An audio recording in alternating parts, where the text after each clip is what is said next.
Ya, pemirsa, tidak seperti rekannya, Don Rito setelah jadi tersangka dan diperiksa penyidik, ex-Jampitsus Febri Adriansyah masih berkeliaran.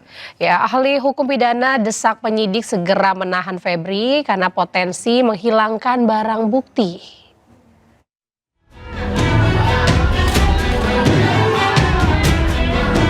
Ex-Jampitsus Febri Adriansyah dan Don Rito telah resmi ditetapkan sebagai tersangka mega korupsi dan pencucian uang. Setelah jadi tersangka, advokat Don Rito langsung dibunuh di jeruji besi. Namun, tidak dengan karibnya Febri Adriansyah. Walaupun penyidik Kejagung telah memeriksa 11 jam dengan 18 pertanyaan, ex-Jampitsus itu masih bisa melenggang bebas. Kuasa hukum Febri berdalih keputusan penyidik tidak menahan kliennya sudah tepat. Alasannya, Febri sudah bersikap sangat kooperatif. Tidak ditahan karena memang Anda sudah melihat sendiri. Anak SD pun mengatakan bahwa itu bukan tindak pidana, belum ada bukti. Kami sudah mengajukan permohonan untuk tetap tidak ditahan. Satu, tadi dengan alasan karena beliau ini begitu ditetapkan tersangka mengundurkan diri. Itu artinya kooperatif. Pakar hukum pidana Abdul Fikar Hajar tampaknya tidak sependapat. Menurut Fikar, sebagai mantan Jampitsus, Febri justru harus ditahan karena berpotensi menghilangkan barang bukti. Nah, menurut saya dengan kedudukannya seperti sekarang ini, ya, atau mantan Jampitsus, potensi itu ada gitu. Dia setiap hari bergaulnya dengan perkara. Jadi cara apa yang dia gunakan itu pasti dia udah ngerti gitu. Dan, karena itu menurut saya kekhawatiran dua ini sebenarnya menjadi pertimbangan utama untuk melakukan penahanan. Protes juga disampaikan Handika Hanggowongso. Pengacara Don Rito itu menolak kliennya ditahan dengan alasan tidak ada kaitan dengan kasus yang tengah diselidiki.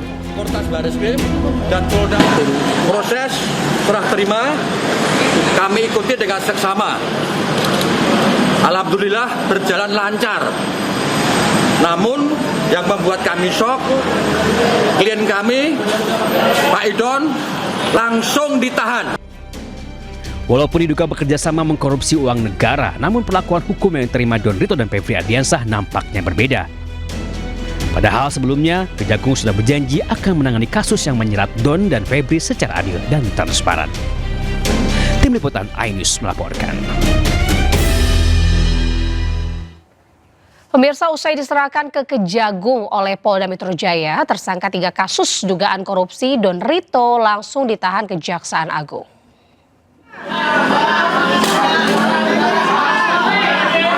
Usai dilimpahkan dan diperiksa Kejagung, Don Rito keluar dari gedung Jampitsus Kejagung langsung mengenakan rompi pink khas tahanan Kejaksaan Agung. Ia langsung masuk ke dalam mobil tahanan tanpa menyampaikan pernyataan. Saat masuk ke dalam mobil pun, Don Rito hanya menunduk menghindari sorotan kamera awak media. Selain Don Rito, Kejagung menerima 1 tersangka lain yang dialihkan dari Polda Metro Jaya, yakni ex-Jampitsus Kejagung Febri Adriansyah. Namun tidak seperti Don Rito, Febri hingga kini belum ditahan.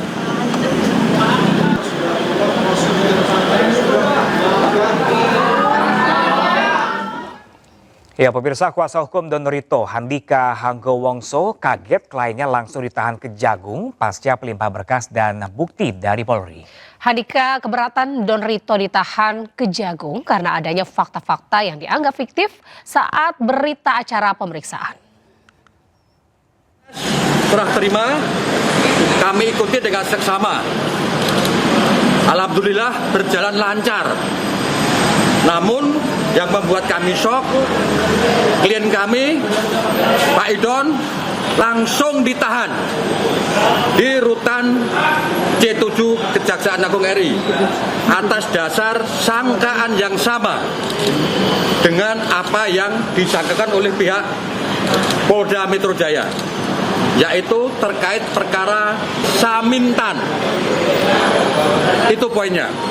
Klien kami tidak ada hubungan dengan namanya Ferry Boboho, ya, bahwa keterangan dia yang menyatakan menyerahkan 5 juta dolar Singapura kepada saksi Norman itu fakta yang fiktif. dibantah sama Nurman dalam BAP waktu diperiksa di Kurtas. Kedua, semua saksi money changer juga sudah diambil keterangan. Semua menyatakan tidak ada penerimaan 5 juta US dollar.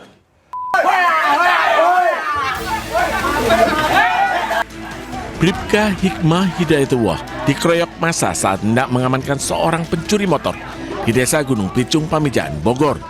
Anggota Polsek Cibung Bulan ini dipukul menggunakan bata hebel oleh sejumlah orang di bagian kepalanya hingga tak sadarkan diri dan harus dilarikan ke Rumah Sakit Luwiliang, Bogor. Keluarga korban berharap pelaku penganiayaan terhadap Bribka Hikmah bisa segera ditangkap. Dari Bogor, Jawa Barat, Wildan Hidayat, iNews melaporkan.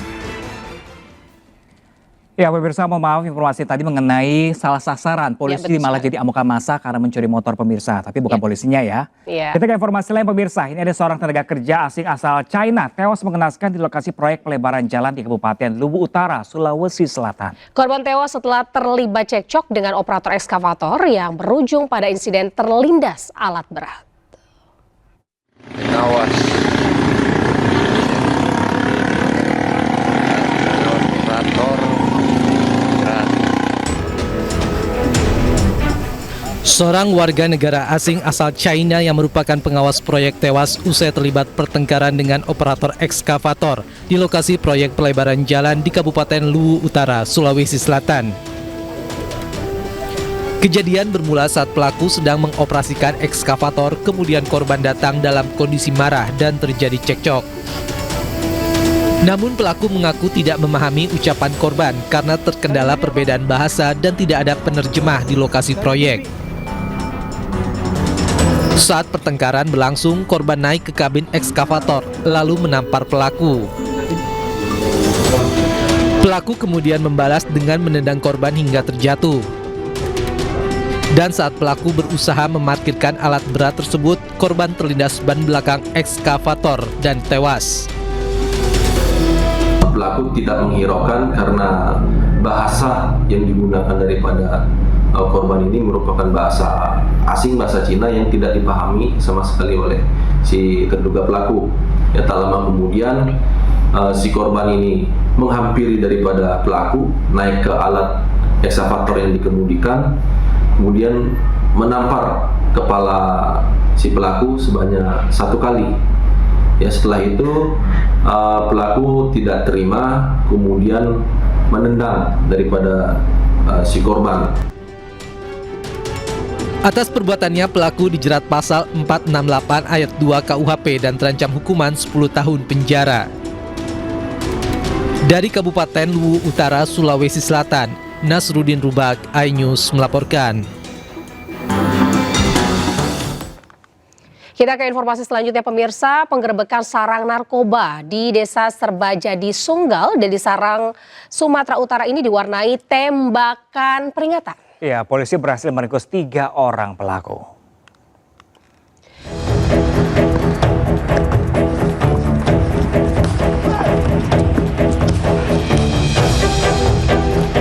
Satres Narkoba Polrestabes Medan menggerebek sarang narkoba di Desa Serbajadi Sunggal, Kabupaten Deli Serdang, Sumatera Utara. Petugas terpaksa melepaskan tembakan agar sejumlah pelaku yang kocar-kacir tidak kabur. 3 pria yang diduga pengguna dan pengedar narkoba berhasil dibekuk polisi. Polisi juga menyita sejumlah barang bukti, mulai dari 6 paket besar sabu siap edar, alat isap, timbangan elektrik, hingga HT. Karena sarang narkoba ini sudah terkonsep sedemikian rupa. Ada barikade, ada pagar-pagar yang dibuat untuk menghalangi para petugas, dan kami amankan sekitar 6 paket sabu siap edar, siap pakai, sejumlah uang. Polisi membakar seluruh barak narkoba untuk mencegah berulangnya praktek jual beli narkoba di lokasi tersebut. Dari Deli Serdang, Sumatera Utara, Ahmad Ridwan Nasution, iNews melaporkan. Ya, pemirsa, kebakaran hebat melanda tempat usaha dan rumah tinggal di kawasan Pasar Minggu, Jakarta Selatan dini hari tadi. Api diduga akibat korsleting listrik. Listrik udah konslet nih. Kobaran api dengan cepat meludeskan 2 bangunan berupa rumah dan tempat usaha di Jalan Krama, Kelurahan Cilandak Timur, Kecamatan Pasar Minggu, Jakarta Selatan. Lokasi kebakaran yang dekat dengan permukiman sempat membuat panik warga sekitar. Sejumlah petugas pemadam kebakaran berjibaku memadamkan kobaran api agar tidak semakin meluas. Api diduga akibat korsleting listrik dari salah satu bangunan.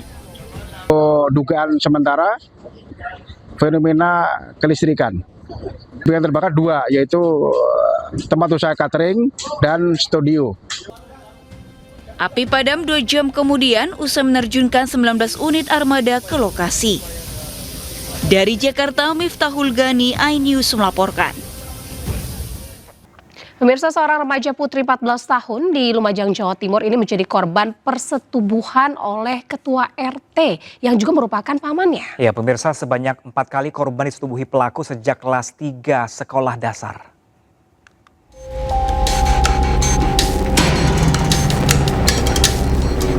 Remaja putri 14 tahun warga Kecamatan Kedung Jajang, Lumajang, Jawa Timur mendatangi Polres Lumajang untuk melaporkan tindakan persetubuhan yang dialaminya. WF menjadi korban persetubuhan yang dilakukan oleh RM 56 tahun, seorang ketua RT di kampungnya yang juga merupakan paman korban.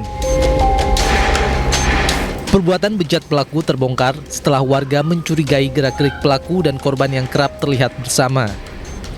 Meski sempat mengelak lantaran takut, korban akhirnya mengaku telah disetubuhi pelaku sebanyak 4 kali sejak korban duduk di kelas 3 sekolah dasar. Korban juga mengaku diberi uang Rp10.000 hingga Rp50.000 usai menuruti nafsu bejat pelaku. Korban disetubuhi di rumah pelaku, di rumah kosong, di kandang hingga di rumah korban saat kondisi sepi. Kalau di kampung kan banyak banget isu beredar, nah ditanyakan, di cross check kebenarannya dari saudaranya itu ke orang tua. Nah itu sudah akhirnya ketahuan kalau ternyata si anak ini telah menjadi korban persetubuhan begitu. Sejak kelas 3 SD. Iya, sudah 4 kali. Untuk korban di bawah umurnya sekitar 14 tahun. Kalau pelakunya? Untuk pelaku umurnya sudah 56 tahun. Untuk ketua RT dan tidak itu masih kita dalami dulu. Kalau kita laksanakan pemeriksaan. Polisi masih memburu pelaku yang kabur meninggalkan rumah usai perbuatan bejatnya terbongkar. Dari Lumajang, Jawa Timur, Yayan Nugroho, iNews melaporkan. Pemirsa, viral adanya perusakan dan intimidasi tetangga di Pancoran Kota Depok, Jawa Barat ini polisi mendatangi rumah korban. Korban pun sudah melaporkan ke polisi dan kini dalam tahap penyelidikan.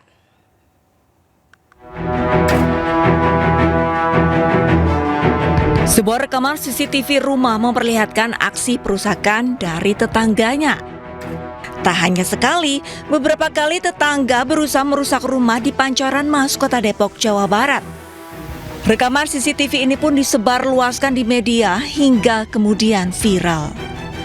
Korban pemilik rumah yang dirusak akhirnya melaporkan kejadian ke polisi. Polisi yang datang langsung menyelidiki kasus ini dan memeriksa sebanyak 6 orang saksi. Putra ataupun anak pelapor dan juga terlapor memang kerap kali bertengkar ataupun berantem mengenai hal-hal yang memang diributkan. Jadi berkembang dan beberapa kali juga sudah didamaikan. Dan kali ini memang seperti yang dilihat dalam video yang beredar, kita lebih melihat ataupun pelapor sebagai korban ingin melaporkan mengenai pengerusakan properti dan juga mungkin mengenai intimidasi ataupun teror yang berkembang di media tersebut. Kita perlu pendalaman. Kita juga masih mengumpulkan alat bukti mengenai teror dan teror ataupun intimidasi tersebut. Diketahui pelaku telah melakukan aksinya sejak tahun 2024 lalu. Meskipun sudah sempat dilakukan mediasi, tetapi pelaku kembali melakukan aksinya. Pihak kepolisian akan melakukan pemanggilan terhadap pelaku dan akan dilakukan tes kejiwaan. Dari Depok, Jawa Barat, Iyung Rizky, iNews melaporkan. Pemirsa, lagi-lagi perundungan ini terjadi di lingkungan pendidikan. Ya, ini ada seorang siswi sekolah dasar di Kabupaten Lampung Timur, Lampung. Pemirsa alami perundungan oleh teman satu sekolahnya.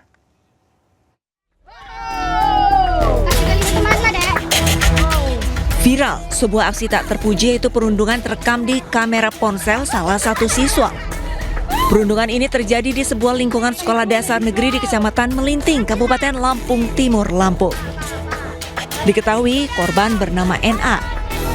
Tak hanya menerima intimidasi secara verbal, korban juga mendapatkan kekerasan fisik yang dilakukan secara bergantian oleh teman sebayanya. Peristiwa ini pun telah dilaporkan oleh orang tua korban ke kepolisian. Laporan masalah bullying atau kekerasan terhadap anak itu sudah masuk laporannya. Kemudian kita akan melakukan langkah-langkah penyelidikan di sini dengan mengklarifikasi dan juga memanggil para pihak yang terkait dan juga berkoordinasi dengan P3A. Kalau untuk kondisi korban, kemarin sudah kita lakukan pemeriksaan, sementara yang nampak jelas itu adanya trauma terhadap korban tersebut. Pihak kepolisian terus berkoordinasi dengan Dinas Pemberdayaan Perempuan dan Perlindungan Anak Kabupaten Lampung Timur. Kondisi korban kini mengalami trauma dan butuh pendampingan guna memulihkan psikologi korban. Dari Lampung Timur, Lampung, Tinus Ristanto, iNews melaporkan. Ya, pemirsa, setelah pra-peradilan pertama, permohonan Roy Suryo dikabulkan sebagian. Ya, kini Roy Suryo dan juga kuasa hukumnya juga berharap putusan pra-peradilan kedua mereka yang digelar hari ini dikabulkan.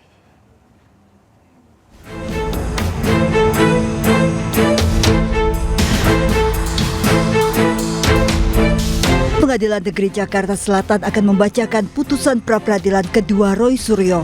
Pra-peradilan kedua ini diajukan Roy Suryo untuk menilai keabsahan penetapan status tersangkanya yang menggunakan pasal 32 Undang-Undang ITE. Sebelumnya pada sidang pembacaan kesimpulan Kamis 16 Juli, Roy Suryo meminta Hakim Tunggal membatalkan surat perintah penyidikan sprindik yang dikeluarkan Polda Metro Jaya. Jadi artinya dengan adanya fakta-fakta ini termasuk fakta-fakta persidangan ahli dan tidak ada saksi di pra-peradilan yang kedua, kami mohonkan kepada Hakim Tunggal itu untuk menggunakan benar-benar pikiran dan kebijakannya, karena hakim itu kalau sudah menyampaikan putusan itu adalah putusan yang harus diikuti oleh semua pihak, dan moga-moga itu akan menjadi keputusan yang terbaik pada hari Senin tanggal 20 Juli tahun 2026 jam 1 siang. Meski pembahasan terkait penetapan tersangka Roy Suryo alot, kuasa hukum Roy Suryo Abdul Ghafur Sangaji berharap hakim mengabulkan permohonan kliennya. Karena berdasarkan ahli yang kemarin dihadirkan oleh Polda Metro Jaya, ahli justru tidak mampu menguraikan apa yang disebut dengan bukti surat atau alat surat dokumen elektronik dalam konteks pengenaan pasal 32 dan pasal 35 Undang-Undang ITE. Dan kemarin juga tidak ada satupun saksi yang juga dihadirkan oleh Polda Metro Jaya. Mudah-mudahan ini adalah celah di mana permohonan pra-peradilan kami bisa dikabulkan sebagaimana pra-peradilan kami yang pertama. Dan sementara saksi ahli pidana yang dihadirkan Polda Metro Jaya, Profesor Erdianto Effendi, membantah pernyataan kubu Roy Suryo. Ia menilai permohonan pra-peradilan Roy Suryo berpotensi akan ditolak karena substansi tuduhan berkaitan Undang-Undang ITE tidak bisa masuk dalam pra-peradilan namun di pokok perkara. Nah, jadi biarlah hakim pra-peradilan, dalam hal ini Hakim Tunggal, Pak Ketut, yang akan nanti memutuskan ya apakah keberatan yang diajukan oleh pemohon terhadap penetapan tersangka atau pemilihan pasal itu sesuai atau tidak. Tapi tadi terkait juga pemilihan pasal, saya bilang pemilihan pasal itu sepenuhnya kewenangan penyidik dan penuntut umum. Ya. Bahwa kalau mereka merasa keberatan dengan penerapan pasal tertentu, sarana penyelesaiannya bukan di pra-peradilan. Ya, pokok perkara. Di pokok perkara, ya. Di eksepsi nanti. Ketum militan Gibran Andi Azwan menilai seharusnya Roy Suryo tidak perlu mengajukan pra-peradilan dan langsung ke pokok perkara seperti yang dilakukan Dr. Tifauzia Tiasuma. Saya katakan bahwa Roy Suryo itu pengecut, ya, karena apa yang dilakukan oleh Dr. Tifa itu masuk ke pokok perkara, itu adalah seorang gentlewoman ya, gentlewoman. Ya kan? Artinya berani untuk melakukan dan mempertanggungjawabkan apa yang dia lakukan, yang dia kerjakan, dan yang dia yakini. Roy Suryo pun kembali mengajukan gugatan pra-peradilan untuk yang ketiga kalinya menuntut ganti rugi proses hukum terkait kasus dugaan fitnah ijazah Jokowi. Dari Jakarta, tim liputan iNews melaporkan. Dan pemirsa, untuk mengetahui informasi terkini, kita sudah terhubung dengan rekan Amrina Rida di PN Jakarta Selatan. Ya, selamat pagi Amrina. Pukul berapa tepatnya nanti sidang akan segera dimulai di sana? Iya, Pram dan juga Anita, kalau informasi yang kami dapatkan ini untuk sidang lanjutan ataupun juga pada hari ini agendanya adalah sidang putusan berkaitan dengan gugatan pra-peradilan jilid kedua yang diajukan oleh Roy Suryo. Ini dijadwalkan akan digelar sekira pada pukul 13 ataupun juga 1 siang di Pengadilan Negeri Jakarta Selatan, Pram dan juga Anita. Dan informasinya nanti untuk sidang putusan ini akan dihadiri oleh kedua belah pihak, baik itu dari pihak Roy Suryo dan juga tim kuasa hukumnya, sekaligus juga dari pihak termohon. Dalam hal ini adalah dari pihak Polda Metro Jaya dan juga Kejaksaan Tinggi DKI Jakarta. Nah, Pram dan juga Anita, kalau kita lihat bagaimana agenda pada hari ini adalah agendanya pembacaan putusan oleh Hakim Pengadilan Negeri Jakarta Selatan. Artinya sidang pada hari ini akan menjadi babak akhir dari gugatan pra-peradilan jilid kedua, yang mana sidang-sidangnya ini sudah dilakukan sejak pada 10 Juli 2026 lalu. Dan kalau kita lihat juga bahwa artinya pada sidang yang akan digelar pada pukul 1 siang nanti, kita akan mengetahui bersama bagaimana nanti akhirnya hakim akan memutuskan pra-peradilan yang diajukan oleh Roy Suryo. Apakah hakim akan mengabulkan seluruh permohonan Roy Suryo ataupun justru menolak seluruh permohonan dari Roy Suryo? Tentunya kita baru akan melihat sekira pada pukul 1 siang nanti. Sementara demikian, kembali ke Anda, Pram dan juga Anita. Baik, Amrina Rida melaporkan langsung dari Pengadilan Negeri Jakarta Selatan. Kami masih menanti update terbaru dari Anda. Terima kasih dan selamat bertugas kembali, Amrina. Ya pemirsa, kita ke informasi selanjutnya pemirsa. Ini Roy Suryo kembali mengambil langkah hukum dengan mengajukan permohonan pra-peradilan ketiga ke Pengadilan Negeri Jakarta Selatan. Ya betul sekali, Pram. Ini sementara juga pihak Joko Widodo menuding pengajuan gugatan pra-peradilan yang dilakukan berkali-kali oleh Roy Suryo merupakan siasat untuk mengulur waktu pemeriksaan dan juga persidangan.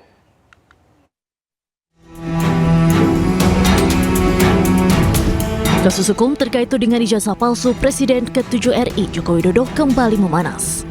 Di tengah masih bergulirnya pra-peradilan kedua, pakar telematika Roy Suryo kembali mengambil langkah hukum dengan mengajukan permohonan pra-peradilan ketiga ke Pengadilan Negeri Jakarta Selatan. Berbeda dari dua permohonan sebelumnya, kali ini Roy mengajukan gugatan yang berfokus pada tuntutan ganti kerugian terhadap jajaran Polda Metro Jaya dan Kejaksaan Tinggi DKI Jakarta. Kuasa hukum Roy Suryo, Refli Harun pun meyakini hakim akan mengabulkan gugatan ini. Yang kami ajukan untuk yang ketiga ini bukan pasal 35 ya Undang-Undang ITE, tetapi permohonan ganti rugi. Jadi permohonan ganti rugi itu menyusul kemenangan kami di dalam pra-peradilan pertama.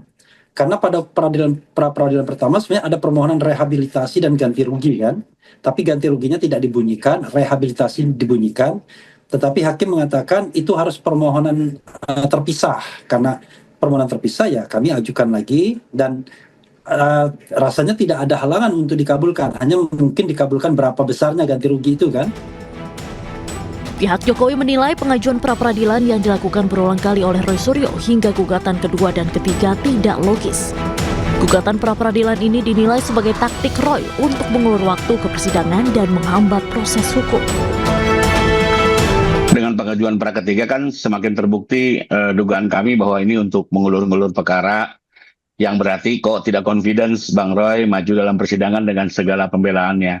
Apalagi kalau tadi disampaikan argumen bahwa terdakwa belum menerima panggilan sesuai ketentuan KUHP. Pada saat berkas dilimpahkan oleh jaksa ke pengadilan, tentunya terdakwa atau penasihat hukumnya sudah menerima tembusan salinan pengiriman berkas termasuk dakwaan, yang artinya secara yuridis sudah tahu adanya pelimpahan berkas ke pengadilan, karena itu ketentuan KUHP.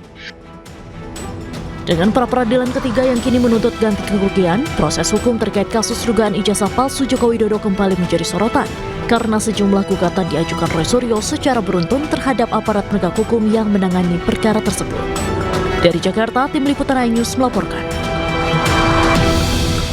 Siapa nih? Ya pemirsa, musim kemarau yang melanda sejumlah wilayah di tanah air mulai memicu krisis air bersih. Ya, di Kabupaten Bekasi, Jawa Barat, 150 kepala keluarga terpaksa mencari sumber air berjarak 1 km untuk memenuhi kebutuhan sehari-hari.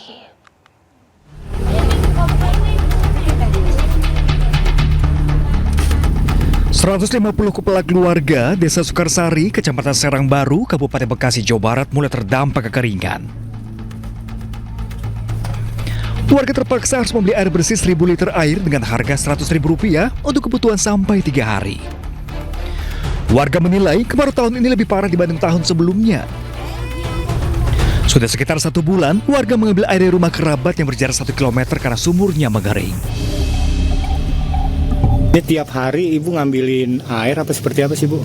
Iya, tiap hari. Itu dari rumah jaraknya berapa meter biasanya ngangkutin? Berapa jauh? Kilo lah. Ini kekeringan ini gimana sih Bu? Susah air atau apa gimana? Kalau ya kering karena nggak ada hujan. Dari sumur? Dari sumur kering kalau nggak ada hujan. Jadi sehari-hari gimana nih Bu? Yang ngambil ke saudara. Ya kadang-kadang beli. Sehari? Sementara warga kampung Babakan Sari, Desa Sekarwangi, Cibadak, Kabupaten Sukabumi, karena kekeringan, warga terpaksa menggunakan air kubangan dari resapan air tanah yang ditampung bak penampungan. Dengan ember dan jerigen, warga bergantian mendapatkan air bersih untuk keperluan mandi hingga memasak.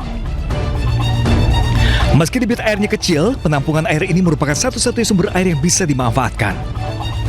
Sejak 3 bulan, mereka terpaksa menggunakan air kubangan karena tidak ada lagi sumber mata air yang bisa diandalkan untuk mencukupi kebutuhan sehari-hari. Apa ini Bu?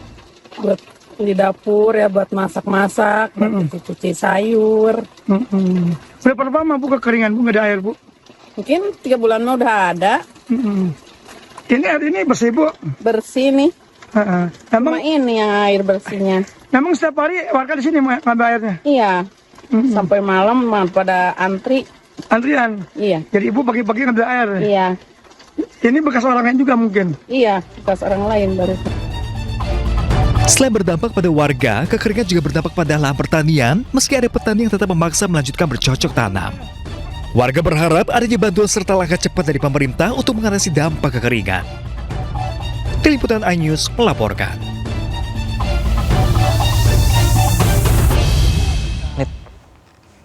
Kita ke informasi lainnya pemirsa, harga telur dan sejumlah bahan pokok di pasaran ini mulai merangkak naik. Ya pemirsa, ini menurut pedagang, kenaikan harga sembako ini tak lepas dari dimulainya kembali program makan bergizi gratis.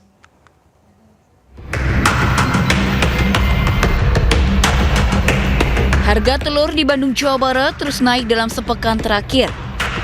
Di Pasar Kosambi, harga telur kini menembus angka Rp27.000 per kilogram dari sebelumnya Rp23.000. Pedagang menyebut kenaikan harga di pasar seiring aktivitas sekolah yang kembali berjalan normal. Pedagang menilai harga telur masih berpotensi naik akibat meningkatnya permintaan, terutama dari program makan bergizi gratis yang kembali berjalan. Sekarang itu ada kenaikan 27.000 per kilo. 27.000. Dari berapa itu, Kang? Dari sebelum kenaikan mah 2 hari setelah masuk sekolah kan gitu. Apalagi kenaikan kemarin langsung tajam sekali sampai 2.000. Di Sibolga, Sumatera Utara, harga jual daging ayam dan telur di Pasar Impres Aik Habil juga mengalami kenaikan. Harga ayam potong kembali naik dari Rp25.000 menjadi Rp32.000 hingga Rp40.000 per kilogram. Sedangkan harga telur dari Rp20.000 naik menjadi Rp26.000. Harga daging ayam hari ini terus naik. Sekarang kami menjual sudah di kisaran Rp32.000 per kilo. Setelah masuk anak sekolah, setelah main MBG, inilah naik semua ayam, bahan-bahan pokok yang lain. Program MBG dinilai menjadi pemicu kenaikan sejumlah harga bahan pokok di pasaran, sehingga memulihkan omzet para pedagang. Dari Bandung, Jawa Barat dan Sibolga, Sumatera Utara, Tim Liputan iNews melaporkan. Pemirsa, hingga kini antre bahan bakar solar masih terjadi di sejumlah daerah. Ya, salah satunya pemirsa di Manado, Sulawesi Utara, pemilik kendaraan bahkan rela antri selama berjam-jam demi mendapatkan BBM.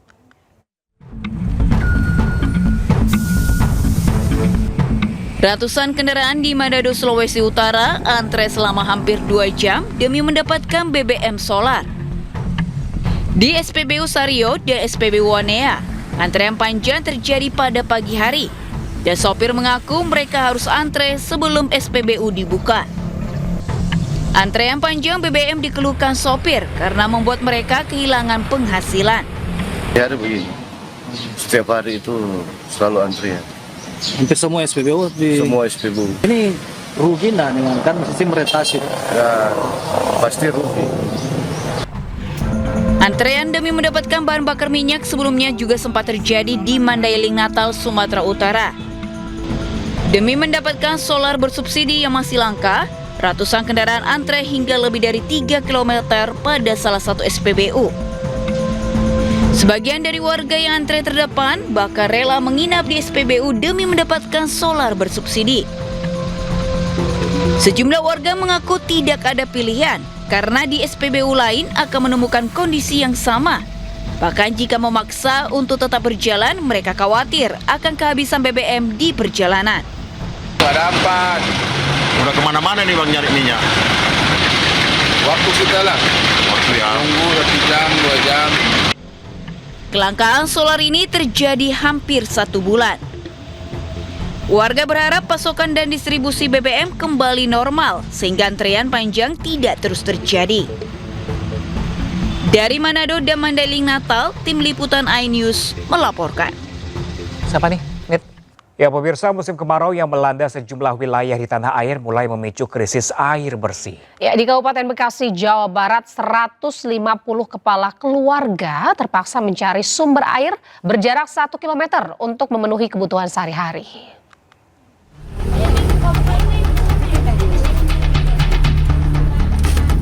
...150 kepala keluarga Desa Sukarsari, Kecamatan Serang Baru, Kabupaten Bekasi, Jawa Barat mulai terdampak kekeringan. Warga terpaksa harus membeli air bersih 1.000 liter air dengan harga Rp100.000 untuk kebutuhan sampai 3 hari. Warga menilai kemarau tahun ini lebih parah dibanding tahun sebelumnya. Sudah sekitar 1 bulan, warga mengambil air dari rumah kerabat yang berjarak 1 km karena sumurnya mengering. Ini tiap hari ibu ngambilin air apa seperti apa sih bu? Iya, tiap hari. Itu dari rumah jaraknya berapa meter biasanya ngangkutin? Berapa jauh? Kilo lah. Ini kekeringan ini gimana sih bu? Susah air atau apa gimana? Kalau ya kering karena nggak ada hujan. Dari sumur? Dari sumur kering kalau nggak ada hujan. Jadi sehari-hari gimana nih bu? Yang ngambil ke saudara. Ya kadang-kadang beli. Sehari? Sementara warga kampung Babakan Sari, Desa Sekarwangi, Cibadak, Kabupaten Sukabumi, karena kekeringan, warga terpaksa menggunakan air kubangan dari resapan air tanah yang ditampung bak penampungan. Dengan ember dan jerigen, warga bergantian mendapatkan air bersih untuk keperluan mandi hingga memasak. Meski debit airnya kecil, penampungan air ini merupakan satu-satunya sumber air yang bisa dimanfaatkan. Sejak 3 bulan, mereka terpaksa menggunakan air kubangan karena tidak ada lagi sumber mata air yang bisa diandalkan untuk mencukupi kebutuhan sehari-hari. Rumah apa ini bu? Buat di dapur ya, buat masak-masak, cuci sayur. Berapa lama bu kekeringan bu nggak ada air bu? Mungkin 3 bulan mah udah ada. Ini air ini bersih bu? Bersih nih. Emang cuma ini yang air bersihnya. Memang setiap hari warga di sini ngambil airnya? Iya. Sampai malam pada antrian. Iya. Jadi ibu pagi-pagi ngambil air. Iya. Ini bekas orang lain juga mungkin. Iya, bekas orang lain baru. Selain berdampak pada warga, kekeringan juga berdampak pada lahan pertanian, meski ada petani yang tetap memaksa melanjutkan bercocok tanam. Warga berharap adanya bantuan serta langkah cepat dari pemerintah untuk mengatasi dampak kekeringan. Tim Liputan iNews melaporkan.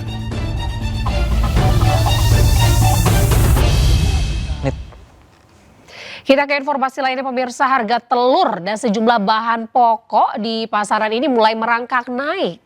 Ya pemirsa, ini menurut pedagang, kenaikan harga sembako ini tak lepas dari dimulainya kembali program makan bergizi gratis.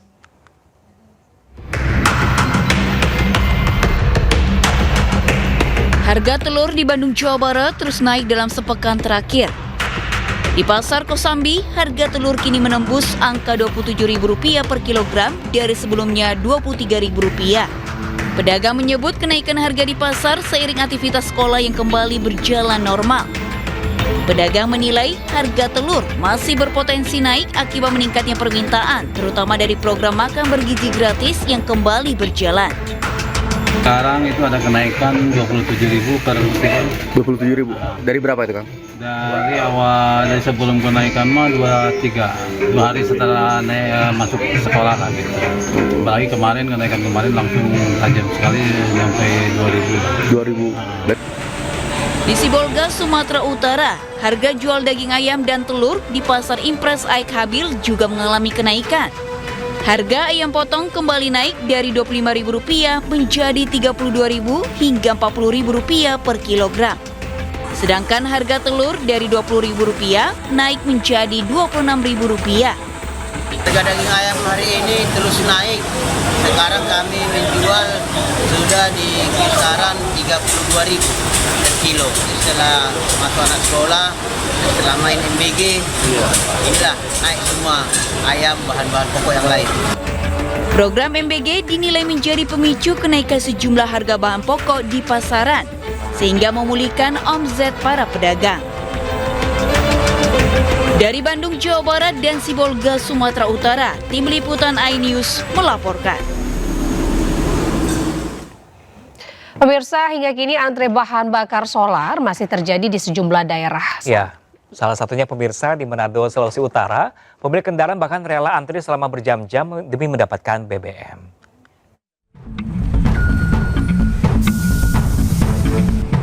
Ratusan kendaraan di Manado, Sulawesi Utara antre selama hampir 2 jam demi mendapatkan BBM solar.